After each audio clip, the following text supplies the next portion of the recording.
अऊज़ु बिल्लाहि मिनश्शैतानिर्रजीम बिस्मिल्लाहिर्रहमानिर्रहीम। नन ज़मूंगा टॉपिक ते heat engine. Heat engine important topic दे कप हीट इंजन टॉपिक माने मंग जान पुयो कोन सेकंड लॉ ऑफ थर्मोडायनामिक्स हम द दी पे बेस मान दिदा। हीट इंजन ज़मूंग सरा संग डिफाइन को मंग हीट इंजन ज़मूंग सरा इज अ डिवाइस ता ज़मूंग सरा ये डिवाइस दे डिवाइस बे उकार कई नदा मंग लसकार कई हीट इंजन है is a device which convert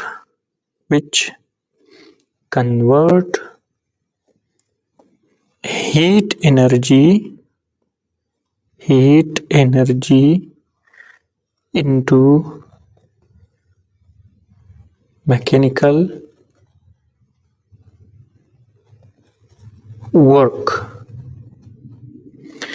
यानी दा हीट इंजन ज़मूंग सरा दासी डिवाइस ते ची देता बा मंगा इनपुट वर्कऊ दा बा मंगला आउटपुट राकई। खो उस देता बा इनपुट ज़मूंग सा सही इनपुट बस वर्कऊ देता बा मंगा heat energy is a input वर्कऊ और आउटपुट बदा मंगला वर्क डन वर्क बराकई मैकेनिकल वर्क। नो हीट इंजन ज़मूंग सरा दासी डिवाइस ते ची देता बा मंगा हीट एनर्जी वर्कऊ हीट एनर्जी और दा मंगला output as a work done राकई। ज़मूंग सरा अर्लीस्ट टोलन पर स्टार्ट की ज़मूंग सरा अर्लीस्ट चिकमा इंजन हो आगा ज़मूंग सरा स्टीम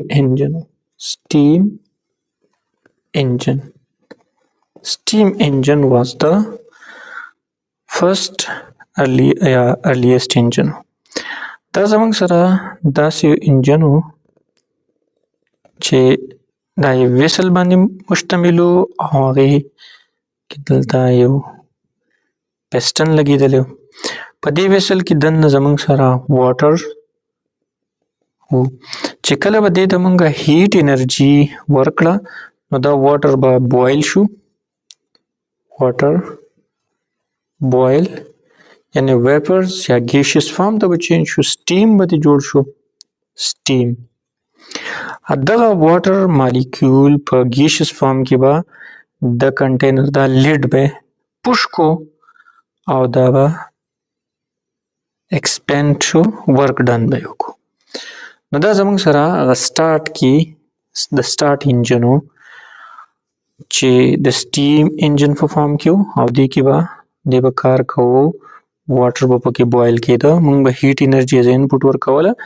और दा ज़मूंग सरा वाटर चिकम दी एज अ वर्किंग सब्सटेंस हो द वाटर दा मॉलिक्यूल बा वेपर्स ता चेंज के दा अब वेपर्स बा प्रेशर पदी लेड बांध यार तो और दा बे पुश को वर्क डन बे को न दा ज़मूंग सरा दासी हीट इंजन हो स्टार्ट की नो हीट इंजन तक मंगुरु हीट एज इनपुट मंग प्रोवाइड को वर्किंग सब्सटेंस ता हीट एब्सॉर्ब कई और दलता मंगला output as a mechanical work राकई नो दा ज़मूंग सरा सिंपलेस्ट हीट इंजन शू। ज़मूंग सरा हीट इंजन कंस्ट्रक्शन संगदे नो दा बोस मंगा वायु हीट इंजन ज़मूंग सरा कंस्ट्रक्शन दा सीधे चे कंस्ट्रक्शन उस ज़मूंग सरा the heat engine construction heat engine ज़मूंग सरा पदी पार्ट्स मानी मुश्तमिल है यो ज़मूंग सरा हार्ट रिजर्वायर बकी हार्ट रिजर्वायर यदि तद्वीम नुमोई हीट सोर्स यदि तबल नुमोई high temperature reservoir high temperature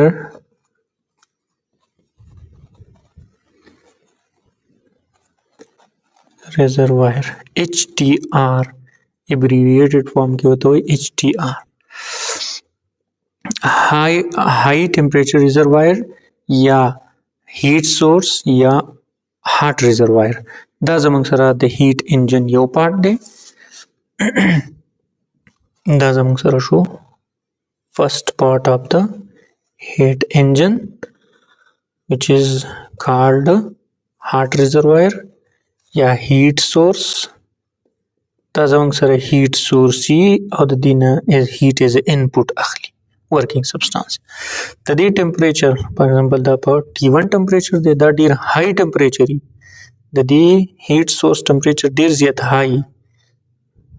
no Zaka दी द्वीम नुमोई high temperature reservoir कदा दी ना हीट बाहर ता फ्लोम कई खुद दी दा टेम्परेचर न कमीगी नो ज़का दी ता मंगा सोर्स हम आई हीट सोर्स हम आई या और ता हॉट रिजर्वायर वायु या और ता हाई टेम्परेचर रिजर्वायर वायु बल बदी की जमंग सरा कोल्ड रिजर्वायर द्वैम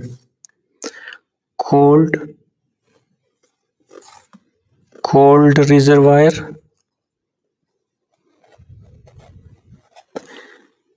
या देता बल नुमई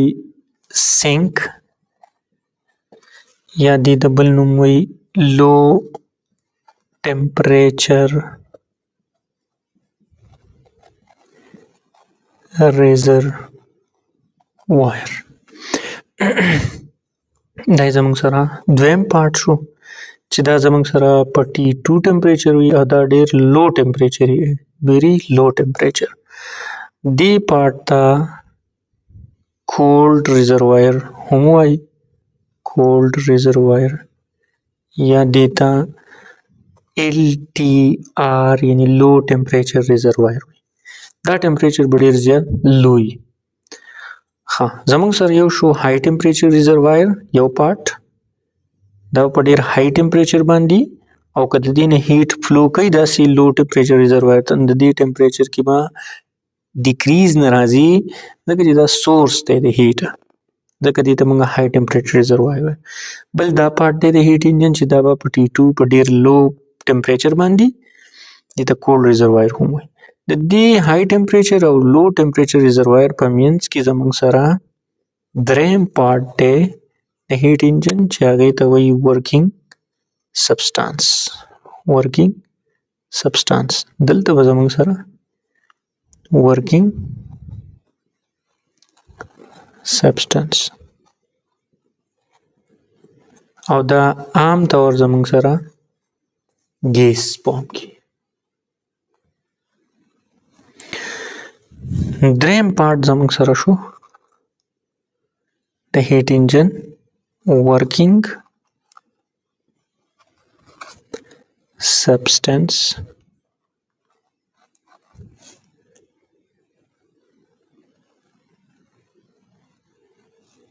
नॉर्मली दा जमंग सरा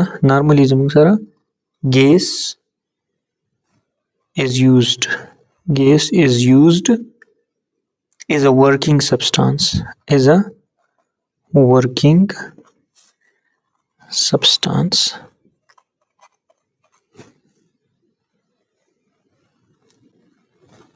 दा वर्किंग दा कम गैस ची जमंग सरा वर्किंग सब्सटेंस दे दलता दा जमंग सरा परी हीट इंजन की बा संगाकार कई दाबा थ्रू अ साइक्लिक प्रोसेस दा वर्किंग सब्सटेंस चिकम दे दाबा थ्रू साइक्लिक प्रोसेस मंगला output as a work mechanical work रहा गई यानी दा वर्किंग सब्सटेंस चिकम दे पर साइक्लिक फॉर्म की साइक्लिक प्रोसेस परफॉर्म की बा दा पर साइक्लिक प्रोसेस बांधी कार कई और मंगला output as a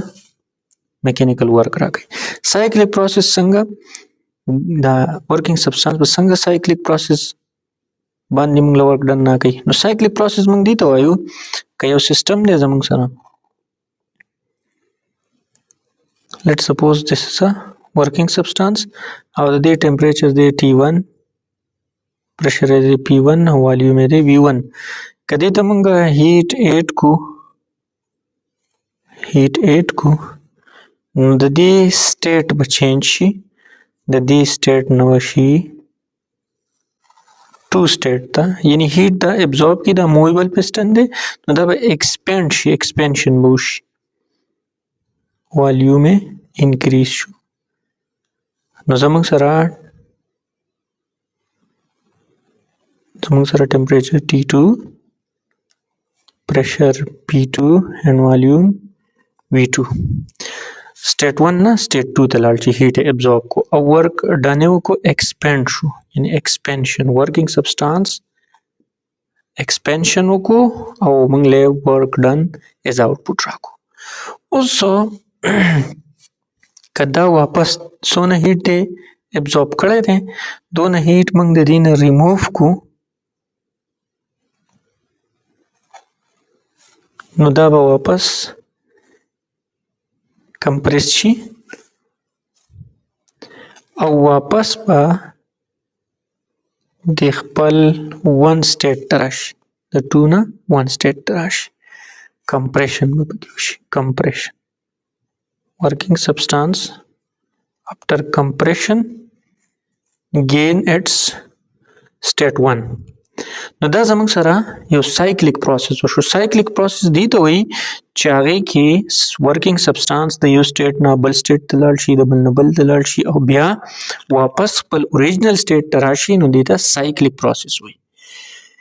سایکلیک پروسس دی چې کوم ځای نه سټارټ واخیستو واپس هغې ته راشي. که دا موږ د پی وي ډایګرام په پام کې لیکو، پریشر ورسز والیوم، نو د سټیټ 1 نه سټیټ 2 ته لاړو، سټیټ 1 نه سټیټ 2 ته، یعنی P1 V1. سټیټ 2 ته راغی، پریشر شو P2 والیوم شو V2. ایکسپینشن وشو، داسې چې دی 1 سټیټ نه 2 ته ځو نو as we move along this axis volume increases، نو ایکسپینشن وشو واپس د سټیټ 2 نه او دلته موږ له دلته هیټ موږ سیستم ته ورکو او موږ له آوټپوټ از ا پوزیټیو ورک ډن راکو. واپس د سټیټ 2 نه سټیټ 1 ته دا سیستم راغی چې کله هیټ remove system نه او work done on the system وشو.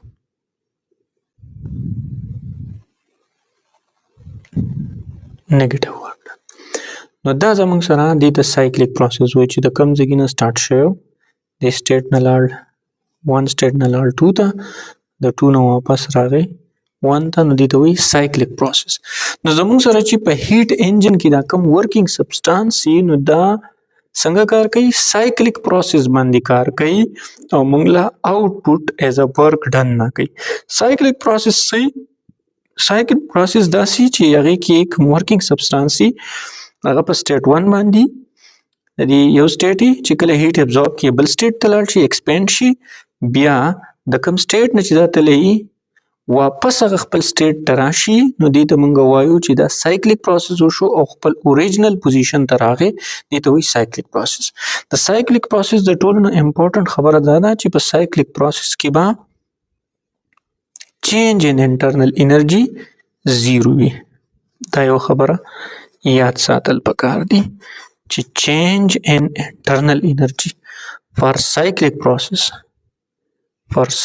پروسس change in internal energy is 0. نو دا زموږ سره construction of heat engine. زموږ سره 3 parts دي. high temperature reservoir چې دا به ډېر T1 ټمپریچر باندې او دا به ډېر high temperature وي، دې ته heat source هم وایي. زموږ سره بل پارت زموږ سره د heat engine دی cold reservoir، دا په T2 ټمپریچر وي چې دا په ډېر لو ټمپریچر وي، نو دې وجې نه دې پارت ته دې کمپوننټ ته د هیټ انجن لو ټمپریچر ریزروایر وایي. د دې های ټمپریچر او لو ټمپریچر ریزروایر په منځ کې زموږ سره ورکینګ سبسټانس چې دا یوزولي نارملی دا مونږه ګیسیس فارم کې اخلو او دا ورکینګ سبسټانس چې کوم دی دا به د های ټمپریچر ریزروایر نه هیټ کې ون هیټ ابزورب کوي، کې ون هیټ ابزورب کی نو دا به cyclic process बांधी मुंगला आउटपुट राखल तो बस प्रति working substance cyclic process की cyclic process दी तो हुई एक isothermal expansion compression adiabatic expansion compression दबूशी यो साइकिल ब complete she know cyclic process यानी कम पोजीशन न ची दी वर्किंग सब्सटेंस स्टार्ट अगिस्ते हो बल स्टेट तले हो know after completing the cycle अब ओरिजिनल स्टेट तरवरसी दी तुम गवाई साइक्लिक प्रोसेस और साइक्लिक प्रोसेस के change in internal energy zero भी no the working substance the high temperature reservoir na Q1 heat absorb कई और Q2 heat low temperature reservoir ता reject कई और सही समला as a output mechanical work राखई the important term खबरी दी ची the high temperature reservoir in working substance Q1 heat absorb की दगा Q1 heat सोना heat ची दे absorb को दी सही समला output as a mechanical work राखी और सही सा दी cold temperature reservoir ता reject की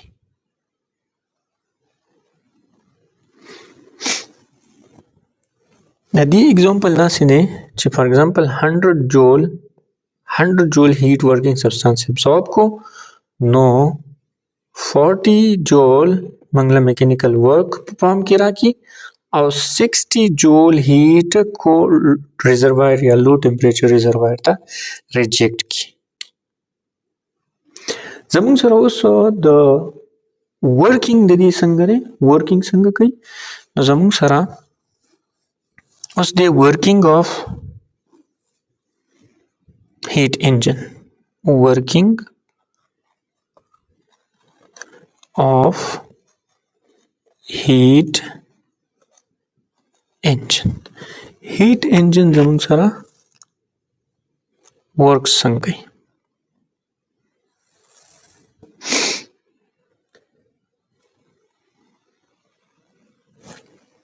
working substance the high temperature reservoir ना Q1 हीट एब्सॉर्ब की द देना स हीट Mongla output mechanical work perform किया की और सही सदी Q1 heat low temperature reservoir ता रिजेक्ट की और the complete cycle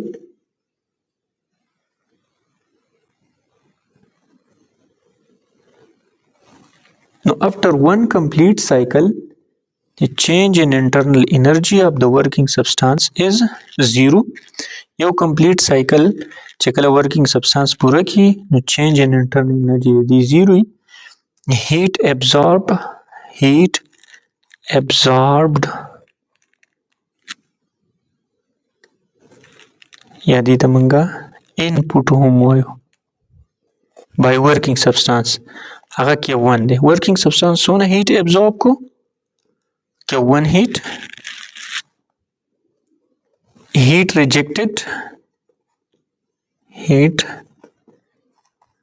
rejected by the working substance to the low temperature reservoir is Q2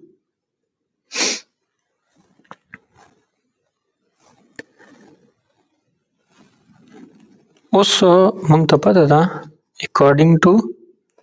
first law of thermodynamics first law of thermodynamics में तो हुई थी heat supplied to the working substance is used in change in internal energy plus work done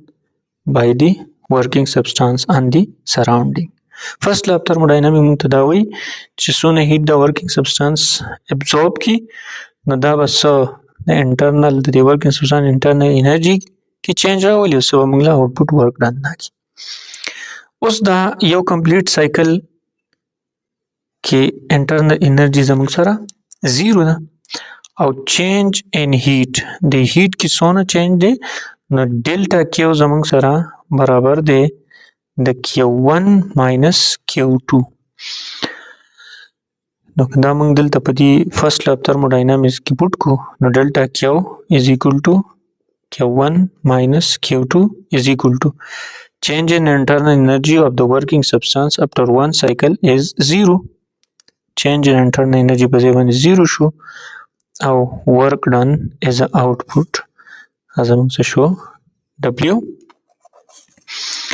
Q1 minus Q2 is equal to W یا دا موږ داسې لیکلی شو W is equal to Q1 minus Q2 دا زموږ څه شو work done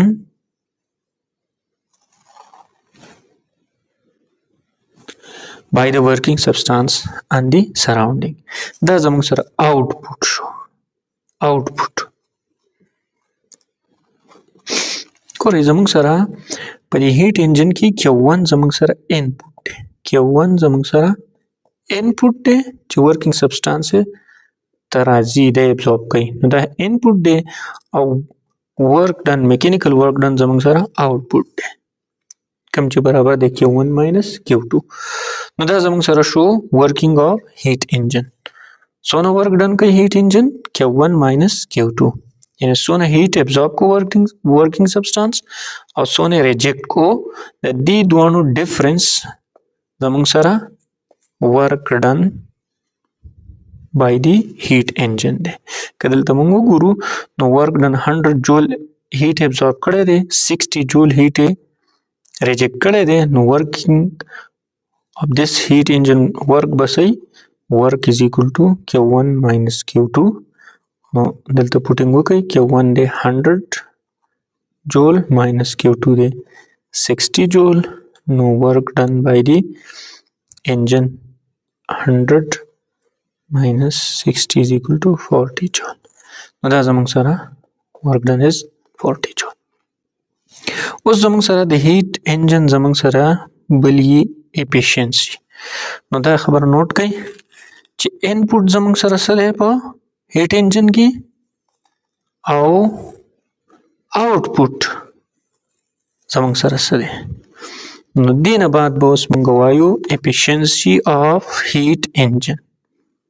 efficiency of heat engine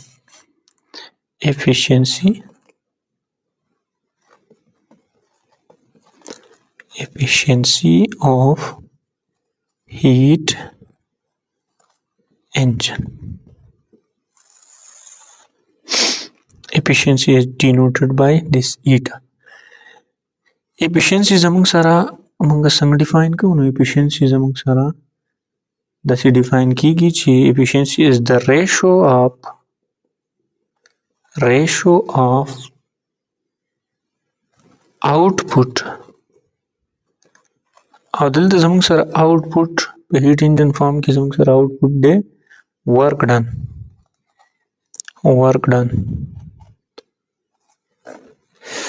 نو efficiency ratio دا د output یا work done to the input او input دلته زموږ سره دی heat absorbed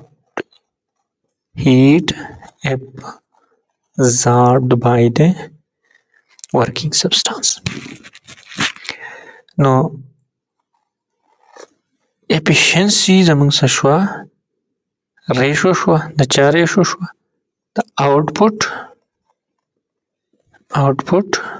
ratio موږ division ته وایو output divided by input اوس heat engine کې زموږ سره output سے work done delta W او input زموږ سره څه شی دی heat absorbed زموږ سره دی Q1 نو زموږ سره efficiency of the heat engine is equal to work done divided by heat absorbed او work done موږ تیر equation کې لیکلی و چې work done is equal to Q1 minus Q2 دلته put کړئ efficiency of the heat engine is equal to del W which is equal to Q1 minus Q2 divided by Q1 divided by this Q1 minus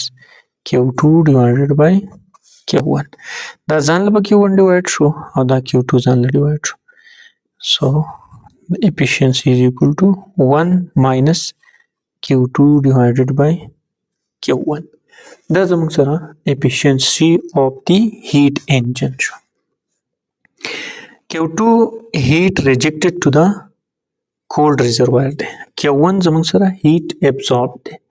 اوس دلته که مونږه Q2 0 پوټ کو if Q2 is 0 یعنی که مونږ داسې ووایو چې څونه هیټ ابزورب کوي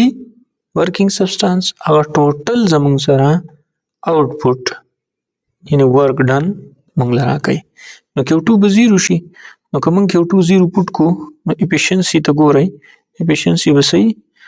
1 minus Q2 is 0 divided by Q1.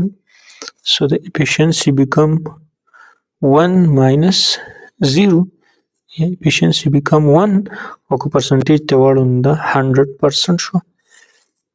کله 100% شو چې Q2 زموږ سره 0 شي. یعنی که مونږ وایو چې هیټ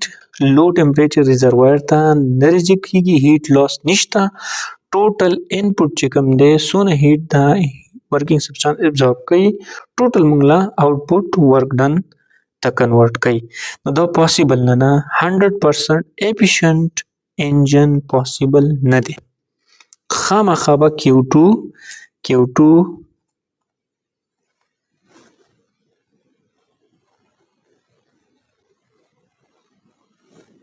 چرته هم 0 نشي کېدی په ریل انجن کې. نو زموږ سره دا و efficiency of a heat engine. نو د هیټ انجن د زده کولو اسانه طریقه ده. اول زموږ سره هیټ انجن ډیفینیشن څه دی، هیټ انجن کنسټرکشن څه دی، هیټ انجن ورکینګ څنګه کوي او هیټ انجن کې زموږ سره انپوټ څه دی آوټپوټ څه دی او بیا زموږ سره د هیټ انجن efficiency څه ده او efficiency کې Q2 به یعنی هیټ به خامخا لو ټمپریچر ریزروایر ته ریجیکټ کیږي. د دې مطلب دا دی چې هیټ لاسز په انجن کې خامخا پاسیبل دي ځکه چې دلته ډیفرنٹ پارت اف د انجن چې کوم دی هغه کې فریکشن لاسز راځي. نو الویز به زموږ سره هیټ لاس پاسیبل دی. داسې پاسیبل نه ده چې ټوټل هیټ څونه ابزورب شي هغه دې ټوټل زموږ سره ورک ډن ته چینج شي.